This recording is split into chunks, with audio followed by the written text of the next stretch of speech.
So viewers, আপনাদের মাঝে আজকে আমি তুলে ধরবো আমাদের গ্রামের সুযোগটা। আমাদের বন্ধুদের সাথে আমরা যেভাবে হাসি খেলা করে আমরা থাকি, এটাই তো আসেন, লেটস গো।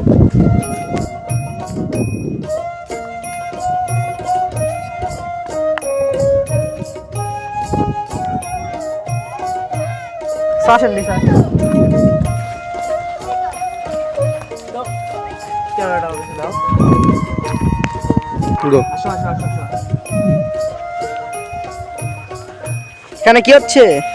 এই রে ছোট ভাই, মাছ পাইছো? দেখি দেখি, ধরো একটা, ধরো।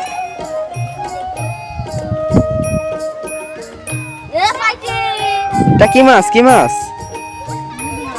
ও, বাইমের ছোট বাচ্চা। কেসব দেখতেছো তোমরা? কেমন লাগতেছে? ভালো না? ওইটা কি জিওলের বাচ্চা নাকি? দেখো তো। ও আচ্ছা, থাক।